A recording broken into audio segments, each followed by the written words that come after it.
సమావేశాలు ఈ నెల 9 నుంచి అసెంబ్లీ శీతకాల సమావేశాలు ప్రారంభం కానున్నాయి. ఈ సమావేశాలు రైతు భరోసా విధి విధానాలు కులగణన వివరాలపై ప్రధానంగా చర్చ జరిగే అవకాశం ఉన్నదని ఈ సమావేశాల్లో ప్రజలకు ఇచ్చిన హామీలు నెరవేర్చిన ప్రభుత్వాన్ని గట్టిగా నిలదీయాలని ప్రతిపక్ష బీఆర్ఎస్ భావిస్తుంది. 6 గ్యారెంటీల ప్రభుత్వం ఆటకెక్కించినపై అసెంబ్లీలో ప్రభుత్వాన్ని ఎండగట్టాలని నిర్ణయించింది. రైతు భరోసా విధి విధానాలపై అసెంబ్లీలో చర్చిస్తామని సీఎం రేవంత్ రెడ్డి ఇవాళ ఉదయం ఒక ప్రకటన చేశారు.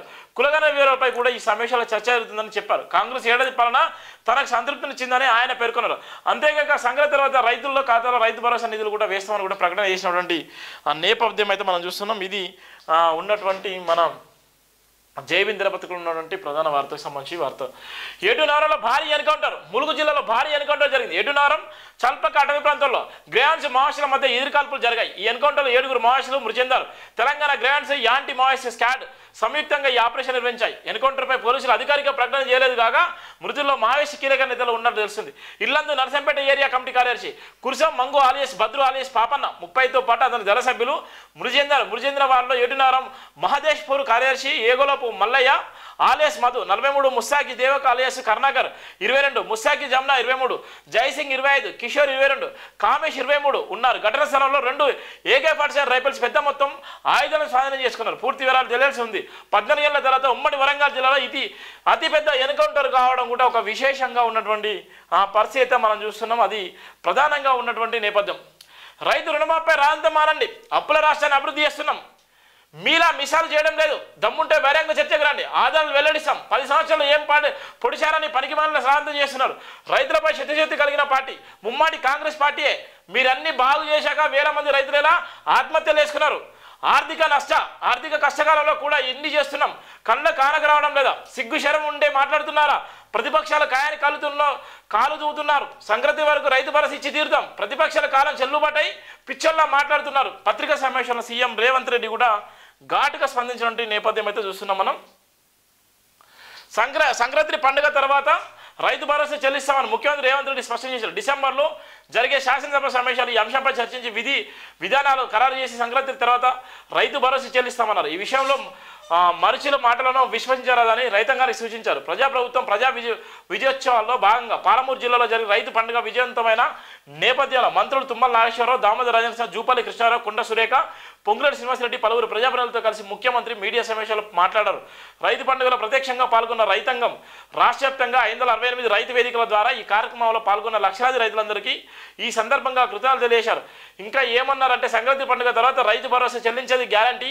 ఈ విషయంలో ఎవరిని నమ్మకండి, రైతు భరోసా విషయంలో ఎవరి మాటలు నమ్మి మోసపోకండి. ఇది ప్రజాపాలన సంబంధించి మేము అన్ని ఇచ్చినటువంటి గ్యారంటీలు కూడా అమలు చేస్తామనేటువంటి పరిస్థితి మనం చూస్తున్నాం. అది జేబీ దినపత్రికలో ఉన్నటువంటి ప్రధాన వార్త. వేములవాడలో రోడ్లపై వాహనాలు దారుణమైనటువంటి పరిస్థితి. ఇక్కడ వేములవాడ టెంపుల్కి వచ్చేటువంటి 4 రకాల నుంచి వచ్చేటువంటి టెంపుల్స్ ఉంటారు. అక్కడికి వచ్చేటువంటి భక్తులకైతే అడ్డగోలుగా అక్కడ ఉన్న లాడ్జీలు కానీ రూమ్స్ కానీ రోడ్ల మీదనే వాహనాలు పెట్టడంతో అక్కడ యాక్సిడెంట్లు కానీ లేకపోతే అక్కడ లోకల్గా ఉన్నటువంటి చాలా మంది కూడా ఇబ్బంది పడేటువంటి పరిస్థితి ఉంది. ఆ వేములవాడ టెంపుల్ సంబంధించినటువంటి రాజన్న టెంపుల్కి వచ్చేటువంటి భక్తులు అయితే చాలా ఇబ్బందులు పడేటువంటి పరిస్థితి మనం చూస్తున్నాం. రోడ్లపైన రాత్రి వేళలో ప్రమాదాలు జరిగే విధంగా రోడ్లపై నిలిపిన వాహనాలు. వేములవాడలోని రామ్ మందిర్ వీధిలో గల అనేక లాడ్జీలు యజమానులు దర్జాగా రోడ్లకు అడ్డుగా వాహనాలు పెట్టి నిత్యం ముఖ్యంగా వేములవాడ పట్టణ వాసులకు మరియు రాజన్న దేవాలయానికి వచ్చే ప్రయాణికులను తీవ్ర ఇబ్బందులకు గురి చేస్తున్న లాడ్జీలు యజమానులు. వేములవాడలో ఎలాంటి పార్కింగ్ సదుపాయాలు లేకుండా రూములు అద్దెకి ఇవ్వడం వలన అద్దెకు దిగిన వారు వాహనాలు రోడ్ల మీదకి అడ్డంగా పెట్టడం వలన అట్టి వాహనాలతో ఇబ్బంది పడుతున్న ప్రజలు ఇప్పటికైనా సంబంధిత అధికారులు చర్యలు తీసుకోవాలని కోరుతున్నటువంటి స్థానిక కాలనీ వాసులు కూడా పెద్ద మొత్తంలో అక్కడ కోరుతున్నటువంటి ప్రమేయం అయితే మనం చూస్తున్నాం. మహిళలపై హింసా ప్రవాహం. ప్రకృతిలో ఏ జీవి కారణం లేకుండా మరొక జీవిపై దాడి చేయదు. క్రూర మొగాలు కూడా ఆకలి తీర్చుకోవడం కోసం మాత్రమే వెంటాడుతాయి. ఆకలి లేనప్పుడు పక్క నుండి పోతున్న చిన్న జంతువులను కూడా ఏమి చేయవు. కానీ మెదడు బాగా అభివృద్ధి చెంది జ్ఞానం పొందిన మనిషి మాత్రం తన స్వార్థం కోసం, తాత్కాలిక సంతోషం కోసం ఎంతటి హింసకైనా సిద్ధంగా ఉంటాడు. ఎదుటివారి ప్రాణాలు అంతే అవలీలగా తీయగలడు. మరి ముఖ్యంగా మహిళలంటే మగాడికి మరింత అలస. నేనేం చేసినా చెల్లుతుందనే ఆధిపత్య ధోరణి. దీనికి తోడు రాజకీయ, సామాజిక, ఆర్థిక కారణాలు కూడా కలిసి నేడు మహిళలపై హింస మరింత ఎక్కువ అవుతుంది. ఒక్కోసారి అకస్మాత్తుగా ఏదైనా ప్రమాదం, అత్యాచారం, యుద్ధాలు, ప్రకృతి వైపరీత్యాలు వంటి జరిగినప్పుడు షాక్కి గురై మనసు కొంతసేపు మొద్దుబారిపోతుంది. కొంతమంది వెంటనే జరుగుతుంది, తెలుసుకొని తప్పించుకునే ప్రయత్నం చేశారు. చాలాసార్లు ఆ మహిళలపై పురుషులు చేసే దాడులు నుండి తప్పించుకునే అవకాశం ఉండదు. ఒక్కసారి ఆ షాక్ నుండి బయటకు రావడానికి కొన్ని వారాల నెలలు కూడా పట్టొచ్చు. గాయాల వలన అసలు మామూలు స్థితికి రాలేకపోవడం, ప్రాణాలు పోయే అవకాశం కూడా ఉన్నటువంటి నేపథ్యం కూడా చూస్తున్నాం. ఆమె ఒక్కతే కాదు, ప్రపంచ అభివృద్ధి వైపు దూసుకుపోతున్న నేటి హైటెక్ యుగంలో మహిళ తన జీవితంలో ప్రతి దశలోనూ ఏదో ఒక రూపంలో హింసను ఎదుర్కొంటూనే ఉంది. ఐక్యరాజ్య సమితికి చెందిన 2 సంవత్సరాల రోజుకు సగటున 140 మంది బాలికలు, మహిళలు, బంధువులు లేదా భర్త చేతుల్లో మరణిస్తున్నారని 2023లో 51,300 మంది మరణానికి వారి కుటుంబ సభ్యులే కారణమని చెప్పాయి. అంటే కాలంతో పాటే మహిళలపై హింస కూడా పెరుగుతుంది. దీని కుటుంబంతో పాటు సమాజం, రాజ్యం కూడా కారణమే. మహిళలు ఎదుర్కొనే హింసలో లైంగిక దాడి మరింత ప్రమాదకరమైనది. ఎక్కువగా భర్త లేదా సన్నిహిత భాగస్వామి తెలిసిన వారే ప్రధాన నిందితులుగా ఉంటున్నారు. వీటి వలన బాధితురాలు మానసికంగా, శారీరకంగా దీర్ఘకాలం ఆరోగ్య సమస్యలు భరించాలి. పని శ్రద్ధగా చేయలేని ఆసక్తిత వల్ల ఉపాధి పోయి ఒక్కసారి కుటుంబం రోడ్డున పడుతుంది. దాడికి గురైన ఆమె ఒక్కతే కాదు, పిల్లల, కుటుంబ సభ్యులు, చుట్టూ ఉన్న సమాజం కూడా భరించాలి. మన అనుకున్న వారితోనే ప్రపంచ ఆరోగ్య సంస్థ లెక్కల ప్రకారం జనాభాలోని ప్రతి 3 15 నుంచి 49 ఏళ్ల వయసు మహిళల్లో 1-30% ఒక రకంగా లైంగిక హింసకు గురవుతున్నారు. వీటిలో దాదాపు 40% బాగా తెలిసిన వాళ్ళ వల్ల, 6% మంది మాత్రమే బయట వల్ల మూలంగా జరుగుతున్నాయి. నిజం మాట్లాడితే ప్రతి మహిళ తన జీవితంలో ఒక్కసారి అనేది ఒక రకంగా లైంగిక వేధింపులో గురయ్యే ఉంటుంది. మనం అనుకున్న వారితో ప్రమాదం ఉంటే పరిస్థితి ఎంత ఘోరంగా ఉందో అర్థం చేసుకోవచ్చు. కోవిడ్ లాక్డౌన్ సమయంలో బయటకు వెళ్ళే అవకాశం లేకపోవడంతో ఈ హింస దాదాపు రెట్టింపైందని నివేదికలు చెబుతున్నాయి. షూ కింద లైంగికత గురించి ఏమాత్రం అవగాహన, గ్రహింపు లేని వయసు వారితో వారి సమ్మతి లేకుండా లైంగిక కోరికలు తీసుకోవడం నేరం. 18 ఏళ్లలో పిల్లల శారీరక భాగాలను తాకిన లైంగిక చర్యను సూచించే మాటలు, సైగలు, అశ్లీల చిత్రాలు చూపించడం పోక్సో చట్టం కింద నేరం. ఈ చట్టంలో నెలల పసికందులపై జరిగే అత్యాచారాలకు ఆపలేకపోతున్నాయి. ఓ సర్వే ప్రకారం దాదాపు 50% కన్నా ఎక్కువ మంది పిల్లలు మానసిక, లైంగిక వేధింపులకు గురవుతున్నారు. చాలా మంది తల్లిదండ్రులు రిపోర్ట్ చేయడానికి బయటికి రావడం లేదు. సున్నితమైన విషయం కాబట్టి పరువు మర్యాద పోతుందని వారి భయం కూడా ఉన్నటువంటి నేపథ్యం అయితే మనం భయంకరంగా చూస్తున్నాం. ఇక్కడ ఉన్నటువంటి ఏ విధంగా లైంగిక వేధింపులకు గురైపోతున్నారు మహిళలు, ఎంతమంది ఇబ్బందులకు గురైపోతున్నారు, మొదటి నుంచి మొదలుకుంటే ఇప్పటికి కూడా లైంగిక వేధింపులకు గురైనటువంటి అనేక మంది మహిళలు ఉన్నారు. సుమారుగా వేలాది మంది, లక్షలాది మంది, కోట్లాది మంది మహిళలు ఏదో ఒక చోటున వాళ్ళు బలైపోతున్నారు, ఆత్మహత్యలు చేసుకుంటున్నారు. దీని అంతటి కారణం కూడా ఇలా ఉన్నటువంటి అనేకమైన కారణాలని చెప్పొచ్చు. ఇక్కడ ఉన్నటువంటి ప్రధాన వార్త, యువతుల్లో బాలికలు అత్యధికంగా హెచ్ఐవి ఉన్నటువంటి అనేక మంది కూడా ఏదైతే చిన్న వయసు ఉన్నటువంటి వ్యక్తులు ఉన్నారో యువతుల్లో అనేక మంది యువతుల్లో హెచ్ఐవి వచ్చినటువంటి వ్యక్తులు ఎక్కువ ఉన్నారు. ఇప్పుడున్నటువంటి జనరేషన్లో అనేక మంది యువతులకు హెచ్ఐవి సోకి చాలామంది ఇబ్బంది పడేటువంటి ప్రమాదం కూడా ఉన్నది. నిన్న ఏదైతే డిసెంబర్ 1 తారీఖు ఉన్నటువంటి సందర్భంలో రాసినటువంటి ప్రధాన వార్త, అందుబాటులో లేని చికిత్సలు ముందస్తు నివారణ చర్యలు యూనిసెఫ్ నివేదిక వెల్లడి. న్యూయార్క్ సంబంధించిన ప్రధాన వార్త, యువతుల్లో బాలికల గతేడాది అత్యధికంగా హెచ్ఐవి ఇన్ఫెక్షన్లు సోకడం పట్ల ఐక్యరాజ్య సమితి బాలల నిధి యూనిసెఫ్ ఆందోళన వ్యక్తం చేసింది. వారికి చికిత్స అందుబాటులో ఉండడం లేదని, పైగా ఇన్ఫెక్షన్లు సోకకుండా ముందస్తు నివారణ చర్యలు కూడా లేవని హెచ్చరించింది. డిసెంబర్ 1న ప్రపంచ ఎయిడ్స్ దినోత్సవం సందర్భంగా శుక్రవారం యూనిసెఫ్ ఒక నివేదికను విడుదల చేసింది. 2023లో 15 నుండి 19 ఏళ్ల లోపు వయసు గల వారిలో 96,000 మంది బాలికలకు, 41,000 మంది బాలురకు హెచ్ఐవి సోకిందని ఆ నివేదిక పేర్కొంది. అంటే యుక్త వయసుకు వచ్చిన బాలికలో ప్రతి 10 మందిలో 7 ఈ మహమ్మారిని బారిపడుతున్నారని ఆందోళన వెలిపుచ్చింది.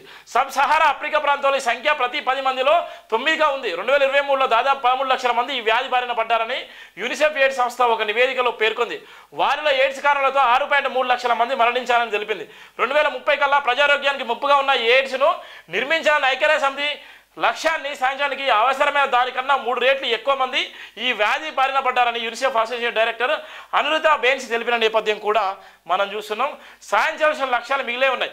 కొత్త హెచ్ఐవి ఇన్ఫెక్షన్లు, ఎయిడ్స్ సంబంధిత మరణాలు తగ్గించడం భారత్ కొంత మేరకు పురోగతి సాధించాల్సింది ఇంకా చాలా ఉందని ఎయిడ్స్ సొసైటీ ఆఫ్ ఇండియా పేర్కొంది. పురోగతి కనిపిస్తున్న వాటికి నిధులు, విరాళాలు తగ్గుతున్నందున ఈ కృషిని నిలకడగా కొనసాగించడానికి అవరోధాలు ఎదురవుతున్నటువంటి నేపథ్యం కూడా మనం చూస్తున్నాం.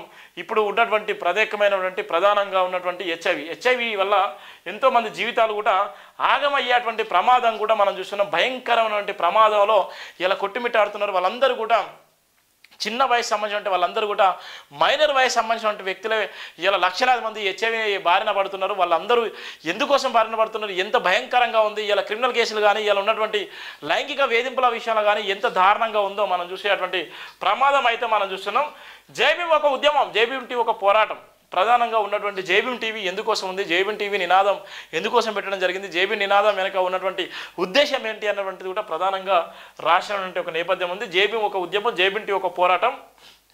జేబీ ఒక నవోదయ, జేబీ ఒక మరో ప్రపంచం, జేబీ ఒక రక్షణ కవచం, జేబీ ఒక మనుష్య పరిమాణం, జేబీ ఒక విడుదల, జేబీ ఒక పునరావాసం, జేబీ ఒక విమలాశ్రం, జేబీ ఒక అంతిమ తీర్పు, జేబీ ఒక విముక్తి కేక, జేబీ ఒక నిరంతర ప్రక్రియ, జేబీ ఒక శాశ్వత పరిష్కారం, జేబీ ఒక శాంతి కామక నినాదం, జేబీ ఒక ప్రియం, జేబీం అంటే కొందరికి భయం, జేబీం అంటే పెక్కురికి అభయం, జేబీం అంటే మొలకెత్తుతున్న నవవసం, జేబీం ఇప్పుడే తక్షణ కర్తవ్యం, జేబీం కన్నా లేదు గత్యంతరం, జేబీం మనుషుల గమన సూత్రం, జేబీం ఒక మానసిక సేద్యం, జేబీం చలింపజేసే చిత్రం, జేబీం ముగింపు లేని కొనసాగింపు, జేబీం రగిల్చే జ్యోతి, జేబీం ఒక జ్ఞానకుంకురం, జేబీం ఒక విజయ సంకేతం, జేబీం రహస్యాలంజన, జేబీం భారతవానికి బావుట, జేబీం రిజర్వ్ బ్యాంక్ ఆఫ్ నాలెడ్జ్, జేబీం ఒక వినీత మార్పు, జేబీం అంటే రాచరిక బ్రద్దు, జేబీం అంటే వ్యక్తి యొక్క స్వతంత్ర ప్రతిపత్తి, జేబీం ప్రతి పౌరుని బిగిసిన బిడికిలి, జేబీం విశ్వజ్ఞాని నినాదం, జేబీం జ్ఞానవేలు దార్శనికత, జేబీం అంటే బహుజనుల ఐక్యత ఉద్యమం, జేబీం అంటే బహుజనుల స్వతంత్ర పోరాటం, జేబీం అంటే బహుజనుల రాజ్యాధికారం, జేబీం అంటే భారత రాజ్యాంగ రక్షణ నినాదం, జేబీం అంటే దేశ మూలవాసుల ఆత్మగౌరవ నినాదం. ఇది జేబీం అంటే. జేబీం అంటే ఏంటిదని చాలామందికి అనేకమైనటువంటి విషయాలు కూడా చెప్పేటువంటి పరిస్థితి. అనేక మంది జేబీం అంటారు. జేబీం అనేటువంటి నినాదంలో చాలామంది ఎందుకు శివ నువ్వు జేబీం అంటున్నావు, జేబీం టీవీ పెట్టి ఎందుకు నువ్వు ఏం చేస్తున్నావు, జేబీం బదులు ఇంకా వేరే టీవీ ఛానల్ పెట్టుకోవచ్చు కానీ నాకు అనేక మంది కూడా సలహాలు ఇచ్చిన నేపథ్యం ఉంది. నువ్వు కమర్షియల్ పోయి కోట్ల రూపాయలు సంపాదించవచ్చు కానీ కమర్షియల్ ఉంది. ఇలా వాళ్ళందరి కోసం రాసినటువంటి నినాదం ఇది. జేబీం అంటే ఈ నినాదం. జేబీం ఎందుకోసం పెట్టాం, జేబీం ఏ బడుగు బలైన వర్గాల కోసం పెట్టడం జరిగింది, జేబీం ఎందుకు అనాలా జేబీం అనేటువంటిది ప్రధానంగా కూడా దమ్ము ధైర్యంతో కూడా రాసేటువంటి ప్రధాన వార్త కూడా ఇక్కడ మనం చూసేటువంటి ప్రధాన వార్త కూడా మనం చూస్తున్నాం.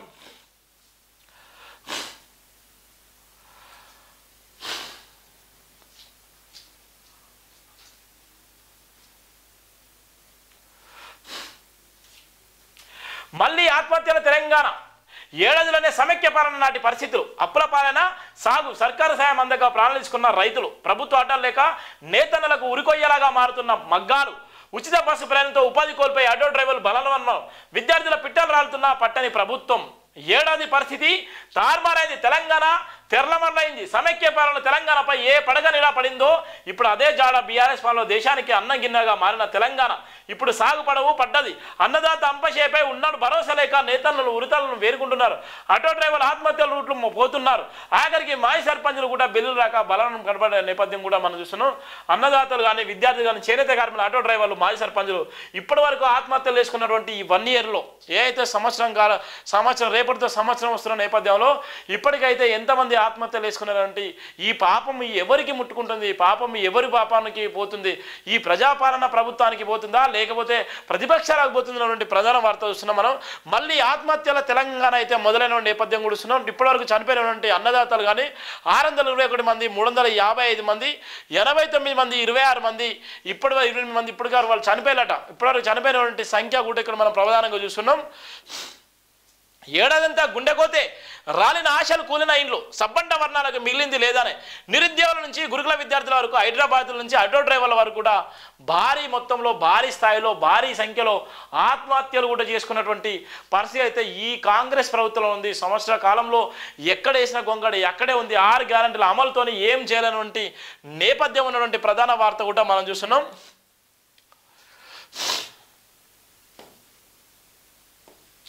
బీఆర్ఎస్ చేపట్టిన గురుకుల పాట కొనసాగుతున్నది. ఆదివారం రంగారెడ్డి జిల్లా హయత్ నగర్ ఇబ్రాహీంపట్నం మండలంలోని రెసిడెన్షియల్ వసతి గృహాలు సందర్శించిన విద్యార్థుల సమస్య అడిగి తెలుసుకున్న ఆర్ఎస్ ప్రవీణ్ కుమార్ నేతృత్వంలో బీఆర్ఎస్ బృందం ఇక్కడ పోయినటువంటి నేపథ్యం కూడా మనం చూస్తున్నాం.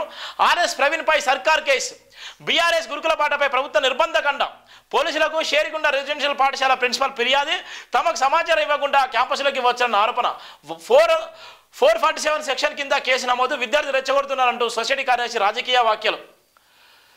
బీఆర్ఎస్ పార్టీ రాష్ట్ర నేత ఐపీఎస్ మాజీ అధికారి ఆర్ఎస్ ప్రవీణ్ కుమార్ పై రంగారెడ్డి జిల్లా ఇబ్రాహీంపట్నంలోని కేసు నమోదైంది. బీఆర్ఎస్ గురుకుల పాట కార్యక్రమంలో ఆయన షేరిగూడ గురుకుల పాఠశాల అనుమతి లేకుండా వెళ్లారంటూ ఆ స్కూల్ ప్రిన్సిపాల్ పోలీసులు ఫిర్యాదు చేశారు. అనుమతి లేకుండా సాంఘిక గురుకుల పాఠశాలకు వెళ్ళినటువంటి ఒక మాజీ కార్యదర్శి, గురుకులాల్లో సుదీర్ఘంగా ఆయన స్థాపించినటువంటి గురుకుల పాఠశాలలు, ఆయన తయారు చేసినటువంటి గురుకుల పాఠశాలలు, ఆయనే అత్యధికంగా కోరుకున్నటువంటి గురుకుల పాఠశాలలు, అద్భుతమైన రీతిలో ఉన్నటువంటి గురుకుల పాఠశాలలకి ఆయన వెళ్ళవలసిన బాధ్యత ఉన్నప్పటికీ కూడా ఆయన వెళ్ళినటువంటి నేపథ్యంలో అక్కడ ఉన్నటువంటి ప్రిన్సిపాల్, ఆయన నియమించినటువంటి ప్రిన్సిపాల్ ఇవాళ ఏదో శాంతి భద్రతలు విఘాతం కలిగించే విధంగా ఉందని ఇవాళ కేసు పెట్టడం నమోదైంది. ఇవాళ ఎంత భయంకరమైన పరిస్థితి, ఎంత దారుణంగా ఉంది. నిన్న గతంలో కూడా జైభీం టీవీతో కూడా అనేకమైనటువంటి వాక్యాలు మాట్లాడు ఆర్ఎస్ ప్రవీణ్ కుమార్. ఎబ్బి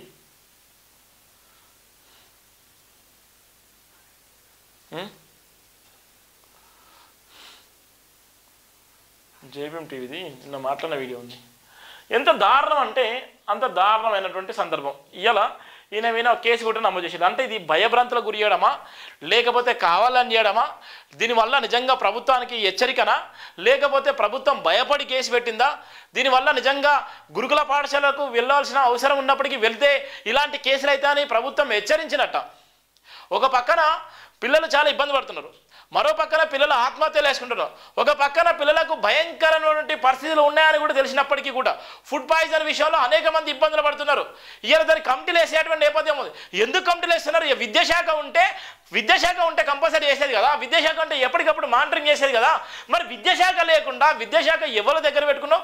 ఇవాళ ఇష్టానుసారంగా ఫీజులు వేస్తున్నారు. ఇవాళ గురుకుల పాఠశాలే కాదు, ఇవాళ గవర్నమెంట్ పాఠశాలలు కూడా ఇవాళ అంతంత మాత్రమే ఉన్నాయి. ఇలా పట్టించుకునే నాదులు లేడు. ఇవాళ భయంకరమైన పరిస్థితులు. ఇవాళ గురుకుల పాఠశాలలు ఇలా కలెక్టర్లే కానీ ఇలా అధికారులు పర్యటించిన సందర్భంలో కూడా వాళ్లకు బిక్కుమనేటువంటి అనేకమైన విషయాలు కూడా తెలుస్తున్నాయి. ఎంత బాధాకరం అంటే గురుకుల పాఠశాల చదువుకునే వాళ్ళు పేద బిడ్డలు, ఆ పేద బిడ్డల జీవితాలను ఆగం చేసేటువంటి దౌర్భాగ్యమైన పరిస్థితిలో ఈ కాంగ్రెస్ గవర్నమెంట్ ఉంది. అందుకోసమే ఆర్ఎస్ ప్రవీణ్ కుమార్ విజిట్ చేసిన సందర్భంలో ఆయన 9 సంవత్సరాలు సుదీర్ఘంగా గురుకుల కార్యదర్శిగా చేసిండు. ఇలా ఎవరెస్ట్ శిఖరాలకు వెళ్ళిన నేపథ్యం చాలామంది మినిస్టర్లు, చాలామంది అర్థం పర్థం లేని మాట్లాడుతున్నారు. ఆయనతో నిజంగా ఓపెన్ డిబేట్ చేయండి. గురుకుల పాఠశాల మీద ఆయనకు ఉన్నటువంటి సబ్జెక్టును ఇప్పుడున్నటువంటి ఐఏఎస్ అధికారులు కానీ, మంత్రులు కానీ, లేకపోతే సీఎం కానీ, లేకపోతే ఉన్నటువంటి ప్రజాప్రతినిధులు కానీ ఎవరైనా కానీ ఆయనతోని ఓపెన్ ఛాలెంజ్ చేయండి. ఓపెన్ ఛాలెంజ్ చేసి గురుకులాలకు సంబంధించిన అంశాన్ని దృష్టిలో పెట్టుకొని ఇవాళ గురుకుల పాఠశాలలు ఏ విధంగా ఉన్నాయి, గురుకుల పాఠశాలలు గత సంవత్సరాలు ఏ విధంగా ఉన్నాయి, గురుకుల పాఠశాల కార్యదర్శినప్పుడు గురుకుల పాఠశాలలో ఎక్కడ ఇలాంటి అవాంఛనీయ సంఘటనలు ఎక్కడ జరిగినాయా, ఫుడ్ పాయిజన్ వల్ల నిజంగా ఎంతమంది చనిపోయారు, ఇక్కడ ఎక్కడైతే ఇబ్బందులు కలిగినాయి, రోడ్ల మీదకి వచ్చినటువంటి విద్యార్థుల సంఖ్య ఎంత, రోడ్ల మీదకి వచ్చి ఆత్మహత్యలు వేసుకున్న సంఖ్య ఎంత, ఇలా భయంకరమైన పరిస్థితులు గురుకులలో ఈయన సెక్రటరీగా ఉన్న సందర్భంలో ఏ సంఘటన జరిగినా ఇలా పూసగుచ్చినట్టుగా ఆయన చెప్పడానికి సిద్ధంగా ఉన్నాడు. కానీ మసిపూసి మారడేసి ఇలా ప్రభుత్వం ఇలా భయపడి ఆయన మీద కేసులు పెట్టేటువంటి నేపథ్యం. ఒక ఉన్నతమైనటువంటి ఐపీఎస్ అధికారి 7 సంవత్సరాల పదవీ కాలం తృణ ప్రణయంగా వదిలేసుకున్నటువంటి ఒక జాతీయ ఆనుమత్యమైన ఆయన మీద అడ్డగోలుగా మాట్లాడుతున్నారు. సబ్జెక్ట్ లేనటువంటి మంత్రులు మాట్లాడుతున్నారు, ఇలా సీఎం మాట్లాడుతున్నారు, ఇలా అడ్డగోలుగా మాట్లాడుతున్నారు. ఈయన సెక్రటరీగా ఉన్నప్పుడు అనేక మంది కొన్ని సంఘాలు పూటగట్టుకొని మాట పెట్టుకొని ఇలా ప్రెస్ క్లబ్లో ఇలా ధర్నాలు చేసి రాష్ట్రాలు చేసి ఇలా ప్రెస్ క్లబ్లో మీటింగులు పెట్టిన సందర్భాలు, గవర్నర్కి రాష్ట్రపతి కూడా లేఖలు రాసిన సందర్భంలో మరి ఇప్పుడెందుకు లేఖలు రాస్తలేరు? ఇప్పుడెందుకు అవన్నీ ఎవరైతే ప్రతిపక్షాల మీద మాట్లాడేటువంటి రాంతి చేస్తున్నారో, ఎవరైతే ఇలా సోషలిస్ట్ ఉన్నారో, ఇలా ఉన్నటువంటి బ్యూరోక్రాట్స్ ఉన్నారో వాళ్ళందరూ కూడా ప్రభుత్వం పైన జరిగేటువంటి అవినీతి పైన ఎందుకు మాట్లాడలేకపోతున్నారు మేధావులు? అంటే ఒక దళిత బిడ్డ ఎక్కడ ఉన్నా దళిత బిడ్డ మీద నిందలేయాలి, అవమానాలు గురియాలి, ఏ విధంగానైనా బట్టగాల్సి మీద వేయాలి, బట్టగాల్సి మీదేసి బదనం కావాలి, బదనం ఎంత బదనం చేస్తే దాన్ని పైశాచిక ఆనందం పొంది ఇలా సంతోషపడాలి. ఇలా చాలా వరకు ఇబ్బంది పడే నేపథ్యం. ఇవాళ ఆయన గురుకుల పాఠశాల సెక్రటరీగా ఉన్నాడు. 9 సంవత్సరాలు సుదీర్ఘంగా ఉన్న తర్వాత ఆ పిల్లల భవిష్యత్తు గురించి ఆయనకు అన్నీ తెలుసు.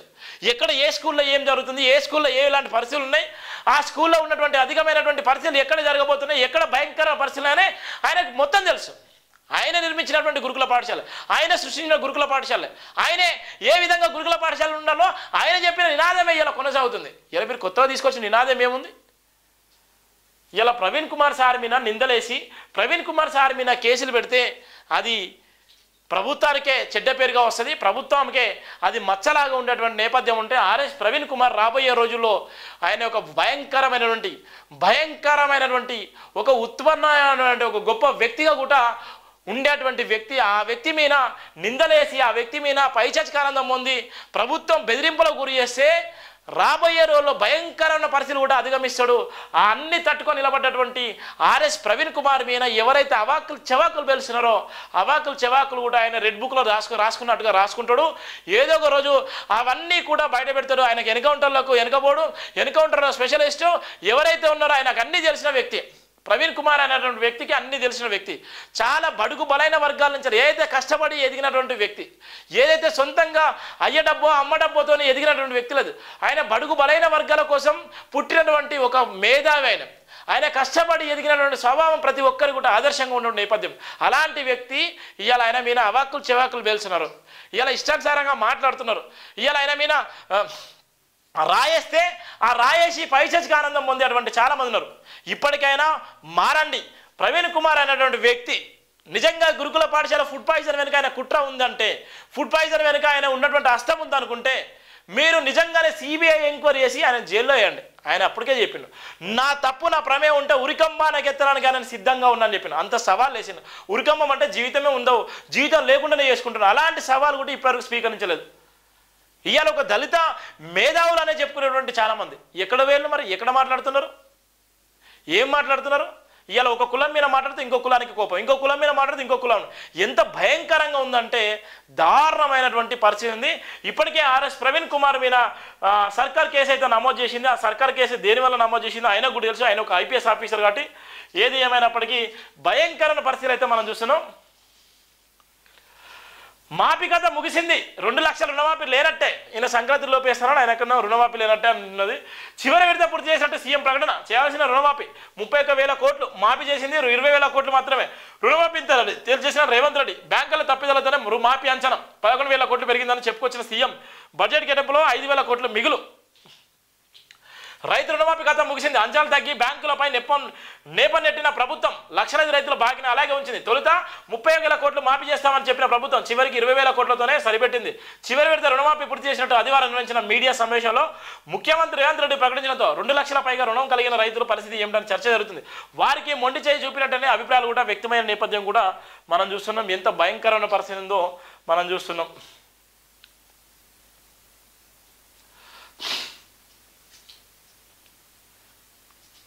దళితులను విభజించే సహించలేదు. ఇంకా చూడు ఇక్కడ మన వచ్చిండు మరో బిల్ గేట్స్.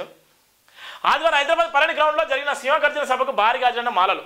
మొట్టమొదటిసారి మాలలు భారీ స్థాయిలో మీటింగ్ పెట్టడం జరిగింది. భారీ స్థాయిలో అంటే భారీ స్థాయిలో మీటింగ్ పెట్టడం జరిగింది. ఎవరి స్వలాభం కోసం పెడుతున్నారు, ఎవరి స్వార్థం కోసం పెడుతున్నారు, ఎవరికి నిజంగా మేలు జరగబోతున్నాయి, ఎవరికి నిజంగా నష్టం జరుగుతున్నటువంటి ప్రధానంగా మనం చూడొచ్చు. ఇక్కడ ఉన్నటువంటి ఈ గ్రౌండ్లో జరిగినటువంటి దళితులను విభజిస్తే సాధించేది లేదు. ఈయననే చెప్తున్నాడు, దళితులను విభజిస్తే సాధించలేదు. మరి దళితులను విభజిస్తే సాధించలేదని దళిత కుటుంబం అంతా నువ్వు ఒక్కడివే దోసుకున్నావు కదా, దళితుల ఆత్మగౌరవం అంతా నువ్వు ఒక్కదాన్ని పెట్టుకున్నావు కదా. నీలాగా ఎవరు కూడా ఎదగలేదు కదా, నీలాగా ఎవరు కూడా ఎదగలేదు కదా, నీలాగా ఎవరిని కూడా ఎదగనియలేదు కదా. మరి ఇలా దళితులను విభజిస్తే సాధించలేను. మరి నువ్వు ఇన్ని రోజుల కంచెలు విభజించింది ఎవరి పాలన? ఇవాళ విభజించి సాధించిందే కదా. నీ తండ్రి కంచెలు మోలుకుంటే, నీ అన్న కంచెలు మోలుకుంటే, నువ్వు నీ కంచెలు కొట్టి ఇప్పుడు నీ కొడుకు కూడా వచ్చే.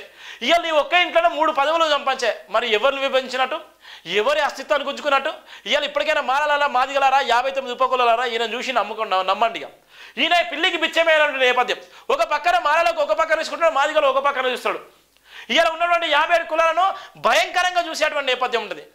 ఇవాళ కులం ఆధారంగానే ఇవాళ రాజకీయం చేసేటువంటి వివేక్, ఇవాళ ఉన్నటువంటి కులం ఆధారంగానే రాజకీయం చేసేటువంటి ఇప్పటికీ మన ఉప్పల్ స్టేడియం ఉంటుంది. ఉప్పల్ స్టేడియం కూడా విశాఖని 6 కోట్ల రూపాయలు ఇచ్చి దాన్ని సొంతం చేసుకోవాలన్నటువంటి పరిస్థితి ఉండే 2006లో.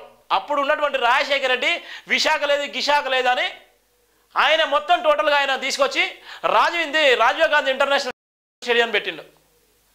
ఆ డబ్బంతా ఎక్కడ తిని డబ్బు మీద రైడ్ చేస్తానంటే అప్పటికి నోరు మూసుకొని విశాఖను వదిలేసుకొని రాజీవ్ గాంధీ ఇంటర్నేషనల్ స్టేడియాన్ని పెట్టుకున్నాడు, ఉప్పల్ స్టేడియం. ఎంత భయంకరమైనటువంటి వ్యవస్థ ఉందంటే అంత భయంకరమైనటువంటి దౌర్భాగ్యమైనటువంటి స్థాయి ఇది. చాలామంది నిజంగా మాలలు ఎదగాలి, చాలామంది మాలలు ఎదగాలి. నిజంగా మాల కుటుంబాలు ప్రతి ఒక్కరు కూడా ఇలాగా ఎదగాలి. మాదిగ కుటుంబాలు ఇలా మందకృష్ణ మాదిగా ఆయన ఒక్కడే ఎదగకూడదు, ఆయనలాగా 100 మంది ఎదగాలి. కానీ రాజకీయం చేసేటువంటి ఎవరైతే నాయకులున్నారో వాళ్ళు మాత్రమే ఎదుగుతున్నారు తప్ప ఇలా సామాన్యులు ఇలా ఎంత భయంకరంగా ఉన్నారో ఆ కుటుంబాల్లో పుట్టినటువంటి వ్యక్తులు ఇంకా భయంకరంగానే ఉన్నారు. వాళ్ళు ఇంకా బాధపడుతున్నారు. కనీసం నాయకులు ఇప్పుడు అవసరానికి పిలుచుకున్నారు తప్ప ఇలా కష్టం వస్తే నిలబడతారా? ఇలా కష్టం వస్తే నిజంగా రాజ్యాంగం ఉంటుంది తప్ప ఇలా ఈ నాయకులు వచ్చి ఇదే బహిరంగ సభలో మాట్లాడిన నాయకులు వచ్చి ఇలా భుజం తడతారా? ఒక పక్కన మానభంగాలు, రేపులు, అత్యాచారాలు, మానభంగాలు జరిగితే ఎక్కడ పోయింది మీ గొంతుక? ఎక్కడ పోయింది మీ వాయిస్? ఎక్కడ పోయింది? మీరు ఎందుకు ప్రశ్నించలేకపోయారు? ఎందుకు ఇలా నిరుద్యోగులు ఇలా ఆత్మహత్యలు చేసుకుంటున్నారు? ఎస్సీ ఎస్టీలను ఇలా భయంకరంగా చూసేటువంటి దౌర్భాగ్యమైన పరిస్థితి. మరి ఎందుకు అవి మాట్లాడలేదు? ఎవరి జనాభా తామస ప్రకారం వాడు పంచుకుంటాడు. ఒక కుటుంబంలో అన్నదమ్ములు ఒక కుటుంబానికి ఒక కుటుంబంలో 4 అన్నదమ్ములు ఉంటే వాళ్ళ వాటా ప్రకారం వాళ్ళు పంచుకుంటారు. అది హక్కు, అది వాళ్ళ హక్కు. 4 ఎకరాల భూమి ఉంటే మనిషికి 1 ఎకరం పంచుకునేటువంటి హక్కు ఉంది, అది వెసులుబాటు ఉంది. మరి ఇక్కడ కూడా 59 ఉపకులాలకి ఎవడి వెసులుబాటు ప్రకారం వాడు పంచుకుంటాడు, తప్పే ఉంది. ఎవడి ఆర్థిక పరిస్థితిని బట్టి వాళ్ళు పంచుకుంటారు, ఎవరి జనాభా తామస ప్రకారం పంచుకుంటారు. ఇక నష్టమే ఉన్నది. ఇక్కడ మాదిగలకు లాభం జరుగుతుంటే మాలలు మాట్లాడాలి. మాలలు మాట్లాడితే ఇవాళ మిగతా కులాలకు, ఇవాళ ఉన్నటువంటి మాదిగలు మాత్రమే బాగుపడితే 57 కులాలు ఎక్కడ పోవాలి? 57 కులాలు ఐఏఎస్ ఐపీఎస్లు అయిన దాఖలు ఉన్నాయా? 57 కులాల్లో నిజంగా బిల్గేట్స్ ఉన్నారా? 57 కులాల్లో నిజంగా ఆర్థికంగా ఎదిగినటువంటి కుటుంబాలు ఉన్నాయా? 57 కులాల్లో డాక్టర్లు, ఐఏఎస్లు, ఐపీఎస్లు, ఇవాళ వివిధ ఇంజనీరింగ్ డిపార్ట్మెంట్లో ఉన్నటువంటి అనేకమైనటువంటి బిల్గేట్స్ ఉన్నారా? 57 కులాల్లో ఓన్లీ మాదిగలు ఉంటే సరిపోద్దా? మాదిగలు ఉంటేనే సరిపోద్దా? ఎంత బాధాకరం అంటే అంత బాధాకరం. దళితులను విభజిస్తే సాధించలేదు, మరి కలపండి. మరి క్రిమిలేయర్ పేరు చెప్పి రియాక్షన్ ఎత్తేస్తే ఊరుకోము. మా సింహగర్జన వేదికగా మాలల హెచ్చరిక. మాపై దుష్ప్రచారం ఎండగడతాం. దళితుల చైతన్యాన్ని దెబ్బతీసేందుకు బీజేపీ కుట్రలు. ఎస్సీల కోసం ఇన్నాళ్ళు ప్రధాని మోదీ చేసింది అది. రాష్ట్రాల వర్గీకరణ చేసుకోవాల్సిన సుప్రీం తీర్పు రాజ్యాంగ విరుద్ధం. మాదిగల అభివృద్ధిని మేము అడ్డుకోవడం లేదు, పార్లమెంటు ద్వారానే వర్గీకరణ జరగాలి. ఆత్మగౌరవం కోసం ఎంతవరకైనా పోరాడతామని డిక్లరేషన్. పర్యటన గ్రౌండ్లో సభకు భారీగా తరలి వచ్చినటువంటి మాలలు. ఈయన ఏ పార్టీలు ఉంటే ఆ పార్టీలో ఉంటాడు. బీజేపీతో టై అయిపోయాడు. బీజేపీలో ఆయన ఆస్తులు కాపాడడం కోసం బీజేపీలోకి వెళ్ళిపోయాడు. అది మనవాద పార్టీ. మనవాద పార్టీలోకి పోయింది ఈయననే. మళ్ళీ మొట్టమొదటిసారి బీఆర్ఎస్ పార్టీకి పోయి అక్కడ కాకా విగ్రహం పెట్టించింది కూడా ఇతనే. ఇవాళ వచ్చి కాంగ్రెస్ పార్టీలోకి వచ్చి కాంగ్రెస్ పార్టీలో ఏ పార్టీలో ఉన్నా ఆయన పదవులు మాత్రం కాపాడుకుంటున్నాడు, ఆయన ఆస్తులు కాపాడుకుంటున్నాడు. మరి మిగతా మాలలు కానీ మిగతా మాదిగలు కానీ అట్లా పోతే ఎందుకు మొత్తుకుంటారు? ఇలా బీజేపీకి సపోర్ట్ చేస్తే ఇలా బీజేపీకి కోవట్గా మారిలు అంటారు. ఇలా కాంగ్రెస్ సపోర్ట్ చేస్తే కాంగ్రెస్ కోవట్గా మారిలు అంటారు. ఇలా బీఆర్ఎస్ సపోర్ట్ అయితే బీఆర్ఎస్. మరి ఈయన ఏ పార్టీలో ఉన్నా ఏ పార్టీ అధికారంలో ఉన్నా కూడా ఆయన ఆ పార్టీలోకి వెళ్తాడు కదా. మరి ఈయన కోవట్ కదా. ఏ ఆత్మగౌరవం కోసం పెట్టినట్టు, ఏ ఆత్మగౌరవ నినాదాన్ని ఈయన భుజఖందాలపై మోస్తున్నట్టు. ఇలా ఉన్నటువంటి కాకా ఇన్స్టిట్యూట్లో ఉన్నటువంటి ఆ కాకా ఇన్స్టిట్యూట్లో డాక్టర్ బిఆర్ అంబేద్కర్ విగ్రహం కూడా పెట్టలేనటువంటి దౌర్భాగ్యమైనటువంటి స్థితి. ఇలా అంబేద్కర్ దయ వల్ల ఇలా లక్షల కోట్లు సంపాదించుకున్నటువంటి కాక లక్షల కోట్లు సంపాదించుకొని ఇలా చేసిందంటే ఏం లేదు. ఇలా మాలలు ఎక్కడేసిన గొంగడు ఎక్కడ ఉంది, మాదిగలు ఎక్కడేసిన గొంగడు ఎక్కడ ఉంది. 57 కులాలు కూడా అదే భయంకరమైన పరిస్థితిలో ఉన్నాయి. ఇలా ఉన్నటువంటి కనీసం ఫీజు కూడా తక్కువ చేయాలంటే పరిస్థితి ఉంటుంది. ఫీజు కూడా తక్కువ చేయాలని పరిస్థితి. మళ్ళీ అంతా ఈ ఉన్నటువంటి ఆ గ్రూప్ ఆఫ్ విశాఖ ఇండస్ట్రీ మొత్తం నింపేసుకొని ఇలా బ్రాహ్మణిజాన్ని పెంపిపోషించేటువంటి నేపథ్యం ఉంది. ఇలా బ్రాహ్మణిజాన్ని తీసుకొచ్చే నేపథ్యం ఉంది. ఇలా బ్రాహ్మణిజాన్ని అడుగడుగున తీసుకుపోయి ఇలా బ్రాహ్మణిజానికి ఇలా రెక్కలు పెట్టేటువంటి నేపథ్యం ఉంది. ఇలా బ్రాహ్మణిజాన్ని పెంచి పోషించేటువంటి ఏకైక వ్యక్తి ఎవరంటే ఈయననే. ఇలా దళితుల పక్షాన్ని దళితులు విభజిస్తే సహించాలి అని చెప్తున్నాడు. ఇలా నిజమైనటువంటి పివి రావు లాంటి వ్యక్తులు వాళ్ళు నిజంగా త్యాగం చేసారు. పివి రావు లాంటి వ్యక్తులు నిజంగా త్యాగం చేశారు. ఇలా మాలలో ఉన్నటువంటి అనేక మంది ఇలా అద్దంకి దయాకరణ లాంటి వాళ్ళు కానీ, చెన్నై లాంటి వ్యక్తులు కానీ, ఇలా పసిల రామూర్తి లాంటి వ్యక్తులు కానీ, ఎందరో చాలా సుధాకర్ లాంటి వ్యక్తులు కానీ వాళ్ళందరూ కూడా మేధావులుగా నిజంగా వాళ్ళ ఆత్మగౌరవం కోసం వాళ్ళు నిజంగా నిలబడుతున్నారు. వాళ్ళ ఆస్తులు చంపడం కోసం కాదు, వాళ్ళు నిజంగానే రిజర్వేషన్లు నిజంగా వద్దు, సామాజిక కోణం న్యాయం జరగాలని వాళ్ళు నిజంగా కొట్లాడుతున్నారు. కానీ ఈయనే వాళ్ళందరూ లబ్ధి పొందితే వాళ్ళందరి పేర్లు చెప్పుకుంటే ఇలా కోట్ల రూపాయలు ఇలా సంపాదించుకొని లక్షల కోట్ల రూపాయలకు వెళ్ళినటువంటి నేపథ్యం ఉంది. ఇలా లక్షల కోట్ల రూపాయలు సంపాదించుకొని ఏ మాల సామాజిక వర్గం నిజంగా బలంగా ఉంది, ఏ మాల సామాజిక వర్గం ఆర్థికంగా ఈయనలాగా ఎదిగినటువంటి వ్యక్తులు ఇలా రాజకీయం చేసి కులాల రాజకీయం చేసి ఇలా పదవులు అనుభవించేటువంటి వ్యక్తులు ఎవరంటే నెంబర్ 1 వివేకే ఉన్నాడు. నెంబర్ 1 పొజిషన్లో వివేక్ ఉన్నాడు. మరి వివేక్ మీద ఎందుకు మాట్లాడలేకపోతున్నారు? ఇలా ఒకే ఇంట్లో 3 పదవులు ఉన్నారు. సొంత అన్నకు ఎమ్మెల్యే, సొంత కొడుకు ఎంపీ, ఈయన ఎమ్మెల్యే. ఒకే ఇంట్లో 3 పదవులు వచ్చినాయంటే ఆ పదవులు ఎవరి వాళ్ళు వచ్చినాయి? ఏ సామాజిక కోణానికి న్యాయం చేసిండు? ఇలా మాల సామాజిక వర్గం అయితే నష్టం జరిగింది కదా. ఒకే ఇంట్లో 3కి ఇచ్చినటువంటి పదవులు ఏ రాజ్యాంగంలో ఉంది? ఎక్కడ ఉంది? ఏ పలుకుబడితో ఇచ్చినాయి 3 పదవులు? ఒకే ఇంట్లో 3 పదవులు ఎవరిచ్చిళ్ళు? ఎక్కడ ఉన్నాయి? ఏ సిద్ధాంత ప్రకారం ఇచ్చిళ్ళు? మరి మాలలకు అన్యాయం చేసాడు కదా. ఈయన ప్లేస్లో ఇంకో మాల బాగుపడు కదా, ఈయన ప్లేస్లో ఇంకో మాల బాగుపడు కదా. ఎక్కడ పోయింది? అందుకోసమే ఇలా మాలల జీవితాన్ని కూడా సర్వనాశనం చేసేటువంటి ఏకైక వ్యక్తి ఈయననే. ఇక దళితుల చైతన్యం దెబ్బతీసేందుకు బీజేపీ కుట్రలో దళితుల చైతన్యం దెబ్బతీసారు. మరి మొట్టమొదటిసారి అయితే నీ ఆస్తులు కాపాడడం కోసం అయితే బీజేపీలోకి పోయినావు కదా, బీజేపీలో క్రియాశీలక పాత్ర పోషించినావు కదా, బీజేపీకి పెట్టుబడి పెట్టింది నువ్వే కదా, బీఆర్ఎస్కి పెట్టుబడి పెట్టింది నువ్వే కదా, ఇప్పుడు కాంగ్రెస్ కూడా పెట్టుబడి పెట్టింది నువ్వే కదా. మరి ఏ పార్టీలో ఉన్నా ఈయన ఈ విధంగా ఉంటాడు. మరి మరి మిగిలిన వాళ్ళు ఎందుకు ఉండరు, మిగిలిన వాళ్ళు ఎందుకు మాట్లాడరు అర్థం కాలేదు. ఇలా చాలామంది అవాక్కులు చెవాకులు పెలుస్తున్నారు. దళితుల విభజిత కుట్ర జరుగుతున్నాయని క్రిమిలేయర్ పేరు చెప్పి రిజర్వేషన్లు ఎత్తేసేందుకు ప్రయత్నిస్తున్నారని సింహగర్జన వేదికగా మాలలు అగ్రహం వ్యక్తం చేశారు. కుట్రను సహించలేదని చూస్తూ ఊరుకోబోమని హెచ్చరించారు. రాష్ట్రంలో మాలల జనాభా తక్కువగా ఉన్నట్లు తప్పుడు ప్రచారం చేస్తున్నారని మండిపడ్డారు. తాము ఎవరికి వ్యతిరేకం కానీ ఆత్మగౌరవం కోసం ఎంతవరకైనా పోరాటం చేస్తామన్నారు. ఆదివారం సికింద్రాబాద్లోని పరేడ్ గ్రౌండ్లో మాలల సింహగర్జన సభ జరిగింది. సభకు మాలలు లక్షలాదిగా తరలి వచ్చారు. ఈ సందర్భంగా పలు తీర్మానం ప్రవేశపెట్టారు. బాబాసాహెబ్ అంబేద్కర్ లక్షణాలను తిలోదాకలు ఇచ్చేందుకు కొందరు కులతత్వ మతతత్వ శక్తుల చేతులు పావులుగా కుట్ర చేస్తున్నారని భారత రాజ్యాంగం మూల సూత్ర భంగం వాటిల్లో ఏ చర్యనైనా తమ అంగీకరించబోమని తెలియజెప్పారు. రాజ్యాంగంలోని 341 ఆర్టికల్ ప్రకారం ఎస్సీ వర్గాన్ని చెల్లిదని, ఎస్సీలు ఏ కులమైన వెనుకబడితే వారికి ప్రత్యేక కార్యక్రమాలు చేపట్టాలని 2004లో సుప్రీంకోర్టు తీర్పు చెప్పిన నేపథ్యంలో మరి మొన్న ఇచ్చినటువంటి తీర్పు దేనికి? మొన్న ఇచ్చిన తీర్పులు వాళ్ళంతా పిచ్చోళ్ళ? మొన్న సుప్రీంకోర్టు ఇచ్చినటువంటి తీర్పు వాళ్ళందరూ పిచ్చోళ్ళ? 1/6% ఇచ్చినటువంటి తీర్పు పిచ్చోళ్ళ? ఎందుకు ఈయన అడ్డుకుంటున్నాడు? ఇవాళ ఉన్నటువంటి మల్లికార్జున ఖార్గే, ఇవాళ ఉన్నటువంటి కొప్పుల రాజు, ఇవాళ ఉన్నటువంటి వివేక్, ఇవాళ పెట్టుబడి పెట్టి ఇవాళ రిజర్వేషన్లు, ఇవాళ ఏబీసీ వర్గాన్ని అడ్డుకుంటున్నారు. ఇవాళ ఉన్నటువంటి రాహుల్ గాంధీని, ఇక్కడ ఉన్నటువంటి సీఎం రేవంత్ రెడ్డిని పక్కదో పట్టించి ఈయన స్వలాభం కోసం, ఈయన ఆస్తులు కాపాడడం కోసం ఇవాళ మాలలందరూ ఈయన మీద పెట్టుబడి పెట్టి మాలలందరూ కూడా నేను ఉన్నాను, నేను పెట్టుబడి పెడతానని, ఎన్ని కోట్ల రూపాయలను పెడతాను, సంపాదించిన డబ్బంతా నేను ఏబీసీ వర్గం పెడతానని నిన్న జరిగినటువంటి బహిరంగ సభకు పూర్తిగా బాధ్యత తెలుసుకొని ₹1 కోటి వెచ్చించి ₹1 పెట్టి ఇవాళ చేసేటువంటి ప్రక్రియ చేస్తున్నాడు. మరి ఇప్పుడున్నటువంటి 57 కులాలు, సరే మాదిగ కులానికి నష్టం జరిగినా పర్లేదు, మరి 57 కులాలకైనా నష్టం జరగాలి కదా, లాభం జరగాలి కదా. నీ ఉన్నటువంటి ఒకే సామాజిక వర్గంలో జనాభా తామస ప్రకారం 59 ఉప కులాలకు సంబంధించిన లెక్కలు తీసుకుంటే ఆ లెక్కల ఆధారంగానే రిజర్వేషన్లు కావాలని చెప్పేటువంటి నేపథ్యం ఉంది. మరి ఏం చేస్తున్నాడు? ఇక వివేకాన్న మాట్లాడితే ఈ విధంగా ఉంటే వివేకాన్న నమ్ముకుంటే ఆగమైపోతారు. ఉన్న మాలలు కూడా ఆగమయ్యేటువంటి నేపథ్యం ఉంది. ఇలా ఉన్నటువంటి సందర్భంలో ఏ విధంగా అయితే బలంగా ఉన్నారో ఆ విధంగా మన ఆత్మగౌరవం తాకట్టు పెట్టుకోకండి. ఇలా మాలా మాదిగలు ఉపకులాలు అందరూ కూడా సమానమే. వీళ్ళందరూ కూడా అంబేద్కర్ వారసులే. ఇలా అంబేద్కర్కి ఎవడు పుట్టలేదు, గుర్తుపెట్టుకోండి. ఇలా బాబాసాహెబ్ అంబేద్కర్ వారసులు అంటే అందరూ సమానమే. బాబాసాహెబ్ అంబేద్కర్ వారసులు ప్రతి ఒక్కరి నోట్లో కూడా, ప్రతి ఒక్కరి రక్తంలో కూడా బాబాసాహెబ్ అంబేద్కర్ ఉంది. ఇలా బాబాసాహెబ్ అంబేద్కర్ వారసులు మీ బాబాసాహెబ్ అంబేద్కర్ పుట్టినామని చెప్పుకుంటే అది ఏదో ఆకాశం మీద ఉమ్మేసినట్టు అవుతుంది. ఇవాళ మనమే ఆ విధంగా కొట్టుకునే శైలి అగ్రవర్ణాలు బీసీలో ఇంకా దగ్గర కూడా రాని పరిస్థితి ఉంటుంది. అందుకోసమే అంబేద్కర్ అందరి వాడు. అంబేద్కర్ అనే వ్యక్తి అందరి వాడు.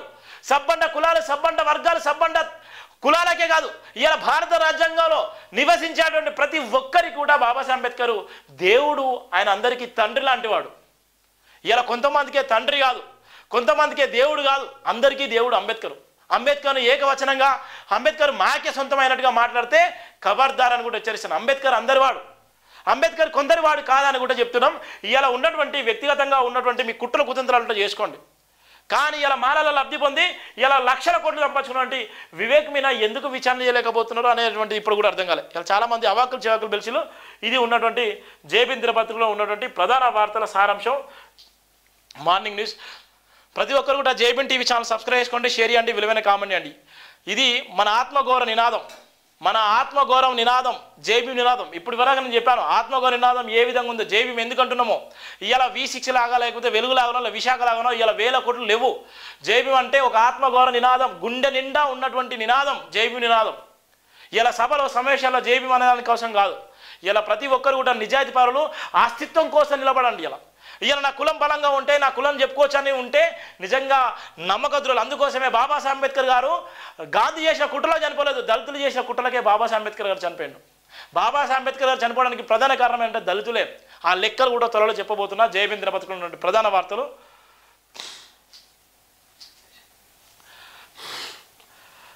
ఇది ప్రధానంగా ఉన్నటువంటి వార్తలకు అనంతరం అలానే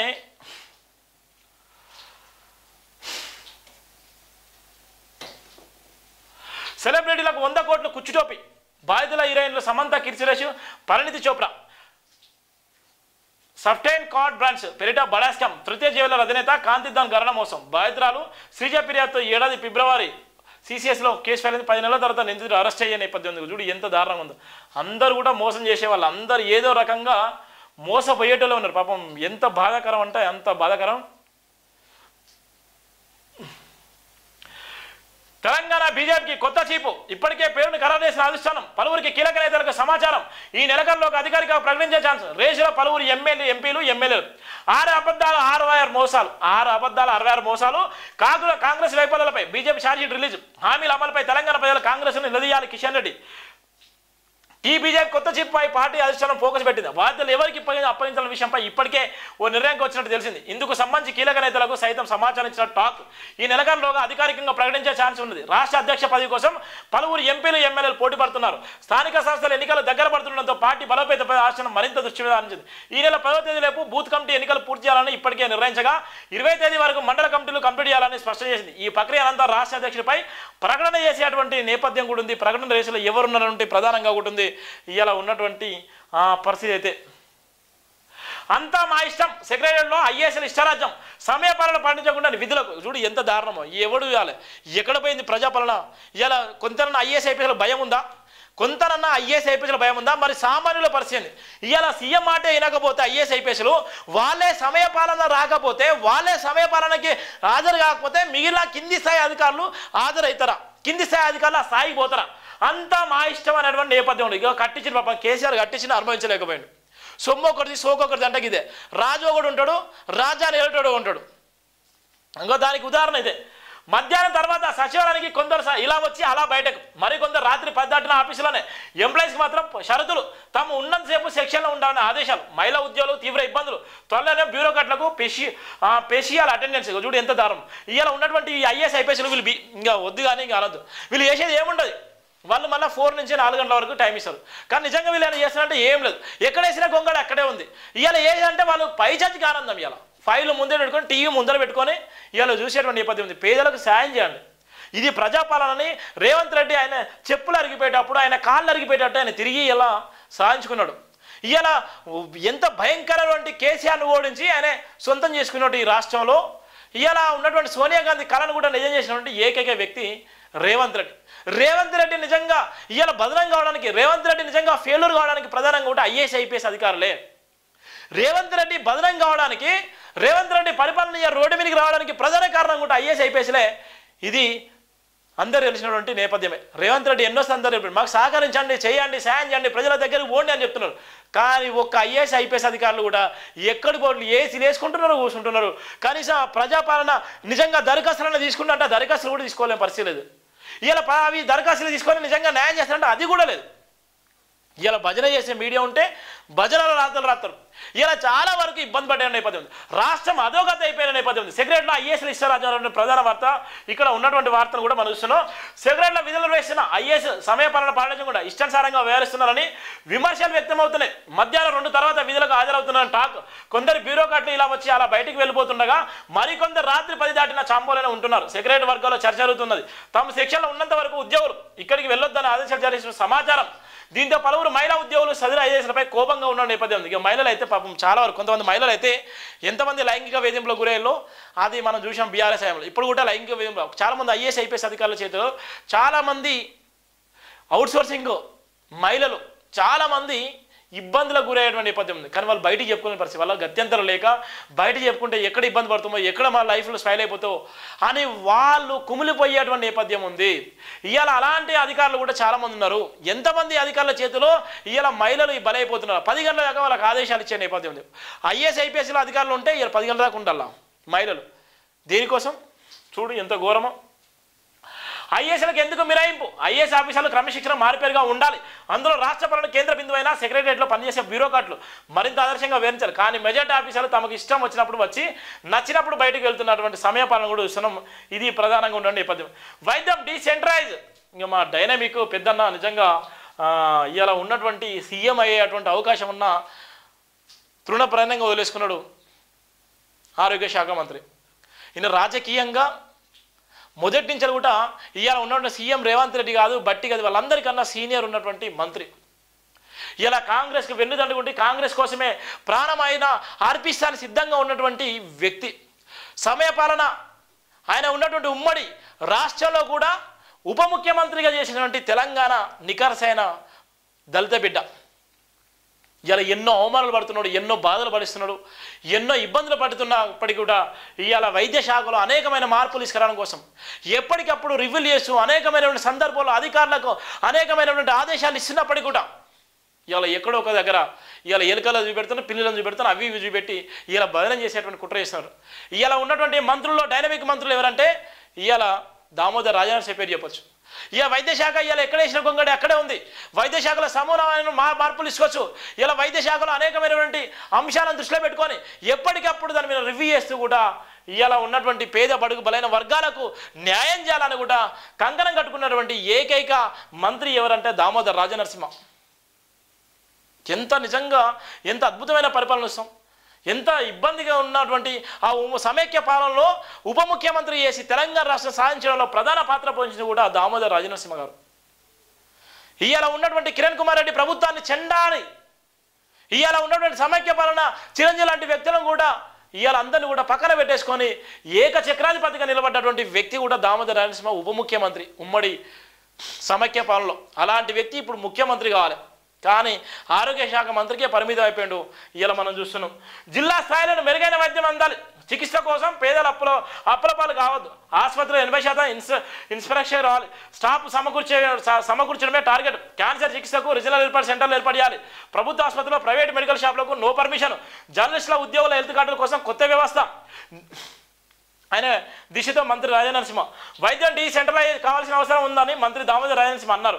ఇందుకోసం జిల్లా ఆసుపత్రులు, టీచింగ్ హాస్పిటల్లో గాంధీ ఉస్మానియా నిమ్స్ తరహాలో సేవలు అందించేలా ఏర్పాటు చేస్తున్నట్టు తెలిపారు. దిశతో మాట్లాడిన ఆయన పలు ఆసక్తికర విషయాలు వెల్లడించారు. ఆసుపత్రిలోని అన్ని విభాగాలను పటిష్టం చేస్తే హైదరాబాద్కు రెఫరల్ వ్యవస్థ తగ్గుతుందని, తద్వారా పేషెంట్కు అవసరమైన చికిత్స సకాలంలో అందడమే కాకుండా గోల్డెన్ అవర్ మిస్ కాకుండా ఉంటుందని పేర్కొనే నేపథ్యం. ఇది ఆయన ఆలోచన. ఎంత డైనమిక్ ఆలోచన, ఎంత గొప్ప ఆలోచన. ఇలా ప్రభుత్వానికి పేరు వస్తుందంటే మళ్ళీ వైద్య శాఖ నుంచే.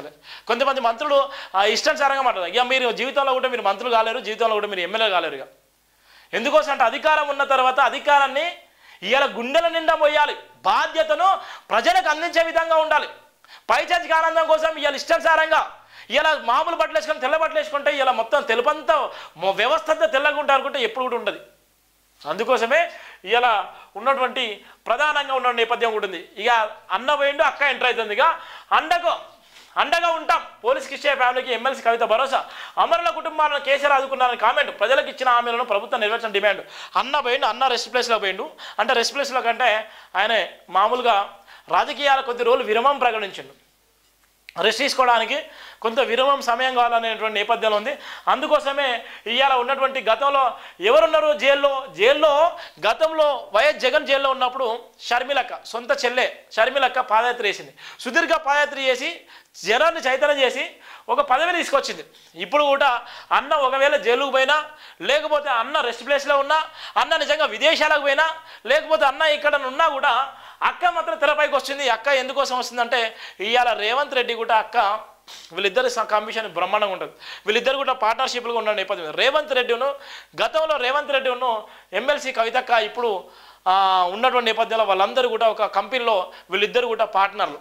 ఇప్పుడు ప్రస్తుతం ఉన్నటువంటి సీఎం రేవంత్ రెడ్డి ఉన్నటువంటి ఎమ్మెల్సీ కవితక్క కూడా పార్ట్నర్షిప్గా వాళ్ళు కొన్ని ప్రాజెక్టుల వర్కులు కూడా కంప్లీట్ చేసిన నేపథ్యం ఉంటుంది. అంటే వాళ్ళు ఏ విధంగా ఉన్నా ఎక్కడున్నా కూడా వాళ్ళ ఆర్థిక మూలాలు కదలకుండా ఆర్థిక మూలాలను పెంచుకునే విధంగా ఉంటారు. కానీ ఇలా సామాన్య ఓటర్లు ప్రజలు మాత్రమే ఇంకా బానిసలుగా ఉండేటువంటి నేపథ్యం కూడా చూస్తున్నాం.